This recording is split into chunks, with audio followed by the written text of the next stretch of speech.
There's a moment, and if you recognize this pattern, you know exactly the one, where someone asks you for something and you already know the answer is no. You know it in your body.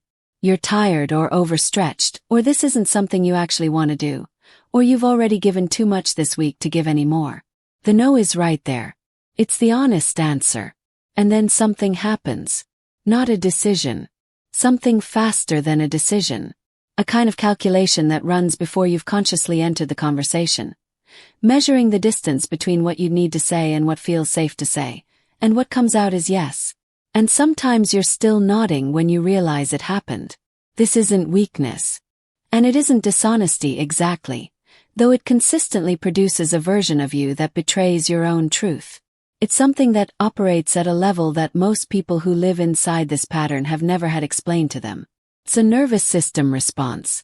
In the 1990s, trauma researcher Pete Walker extended the familiar fight-or-flight model to include 2 additional responses that psychology had long observed but not formally named in this framework.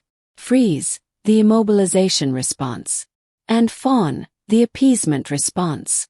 The pattern where, in the presence of perceived threat, the nervous system moves immediately toward agreement, toward accommodation, toward whatever response is most likely to make the threatening thing stop. Not because the person is spineless, but because somewhere in their history that response worked. Kept something safe that needed to be kept safe. And the nervous system, which is always learning what works, filed it under.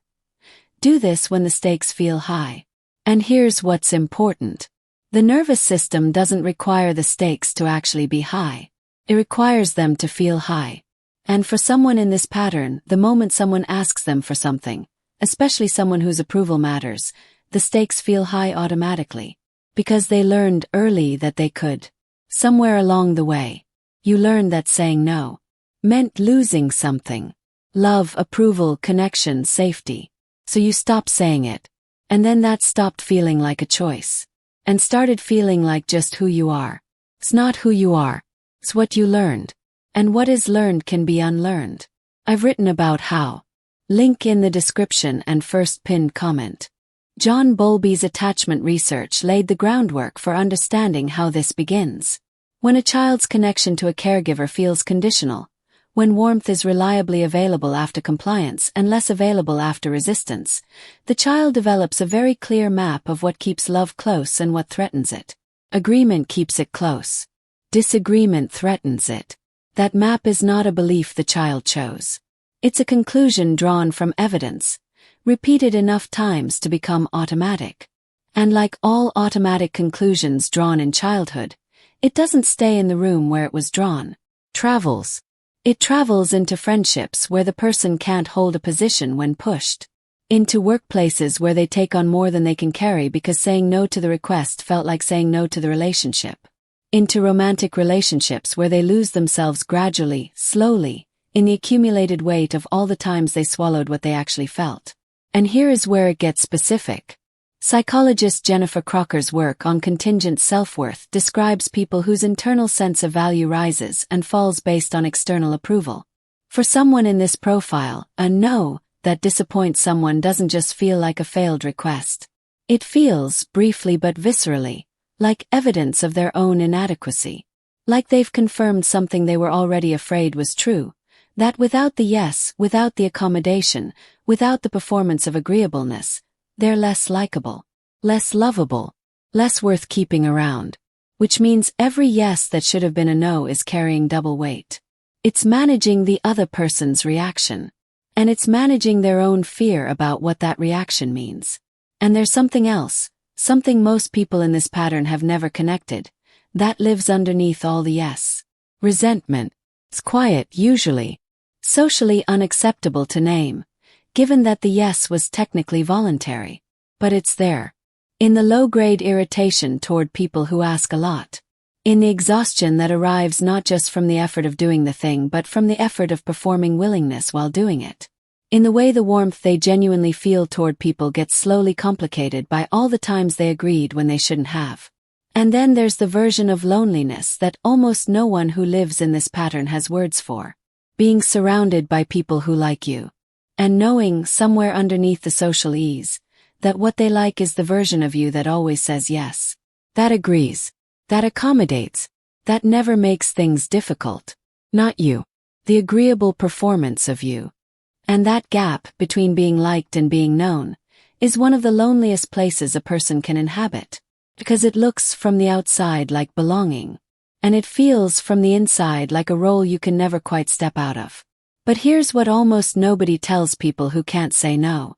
The fear isn't of conflict. Most of them aren't conflict-averse in the abstract. Give them a cause they believe in, a situation involving someone else, and they'll often fight without hesitation. The fear is of what conflict means in a relationship, what it does to the connection, what it costs. Because in the original environment, the one where the pattern formed, conflict meant something specific. The relationship cooled. Approval withdrew. Love went quiet. Safety shifted. And the nervous system stored that sequence as, if I say no, something important is at risk. That equation is still running. In rooms that have nothing to do with where it was written. With people who have given no evidence, they'll respond the way the original room responded. Against stakes that are, in most cases, nothing like what the nervous system is treating them as. Every yes that should have been a no is the nervous system choosing the original safety over the present reality. And the tragedy isn't the yes. It's the slow accumulation of a life shaped around a threat that no longer exists. And there's something that lives alongside that tragedy that makes the pattern even harder to break. The yes have often produced real things. Real relationships, real belonging, real moments of connection that wouldn't have happened if the person had drawn firmer lines earlier. The generosity, even if it came from fear, was real in its effect. People were genuinely helped. Relationships were genuinely sustained. The person built a life, and some of what it contains is genuinely theirs.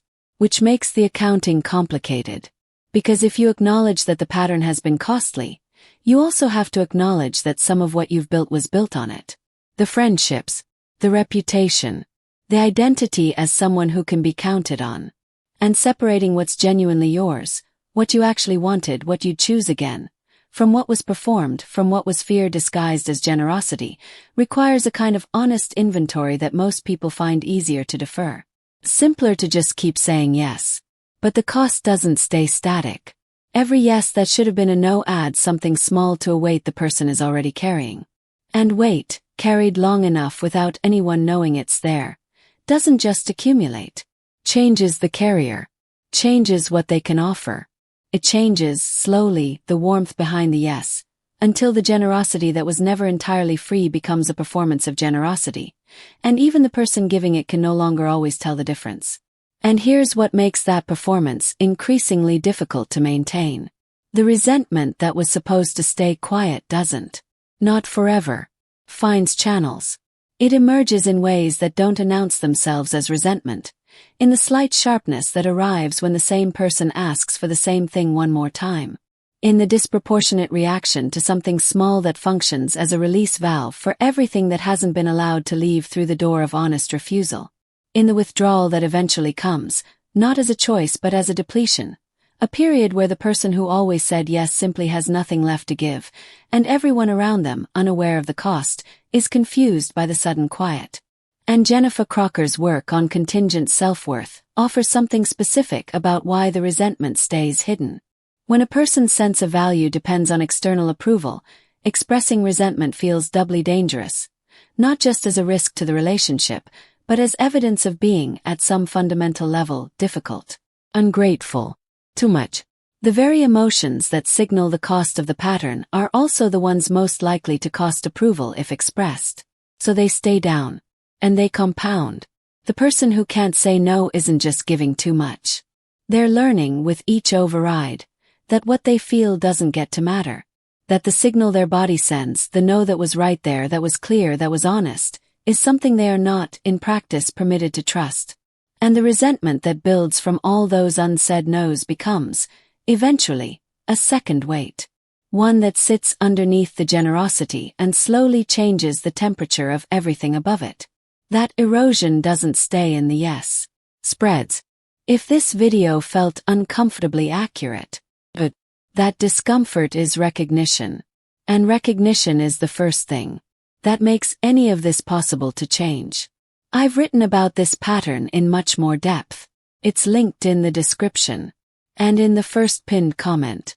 Now I want to ask you something directly. Think about the last yes that should have been a no. You probably don't have to search very far. What did you feel in the moment before you said it? Not regret, that comes later. In the actual moment before the yes came out, what was there?